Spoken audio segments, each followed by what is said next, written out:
The blizzard was ruthless that night. Ethan Cross pushed through the icy wind as he searched for the crashed signal he had picked up on his scanner. Most people in the northern frontier avoided this region for good reason.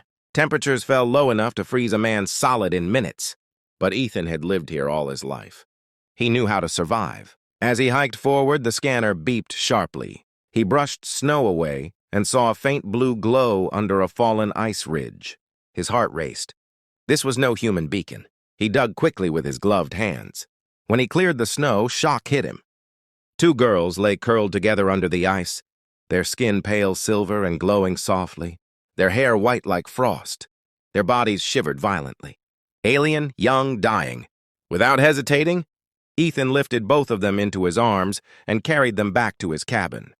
He set the heating units to full power and wrapped them in thermal blankets. Hours passed before they finally opened their eyes. The older girl stared at him with luminous blue irises. "Human, you saved us," she whispered in a trembling voice. Ethan knelt beside her. "I was not going to let anyone die out there. What happened to your ship?"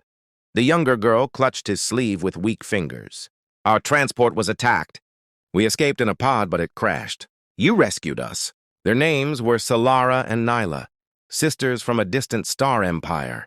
They explained that they were envoys carrying important intelligence. Enemy hunters had chased them across half the galaxy. In the following days, they recovered fast. Their bodies absorbed heat like living crystals. They moved gracefully, spoke in gentle musical tones, and gazed at Ethan with awe every time he entered the room.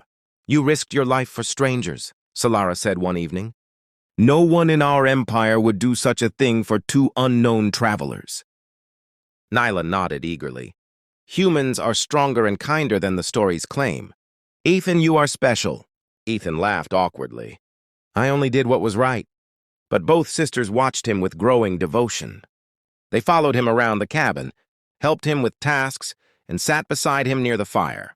Sometimes he caught them staring at him as if he were something legendary. One night the sky cracked with thunder. A black ship descended from the clouds. Its emblem marked with the same symbol the sisters described earlier. The hunters had found them. Ethan grabbed his plasma rifle and faced the incoming threat. "You two hide in the bunker. I will hold them off." Solara grabbed his arm. "You cannot fight them alone." Nyla stepped forward with fierce determination. "We will fight beside you." But Ethan shook his head. "I will not let anything happen to you." The hunters landed. Armored aliens marched toward the cabin. Ethan fired blast after blast, holding the front line with pure human stubbornness and courage. Even when the snow burned and the ground shook, he refused to back down.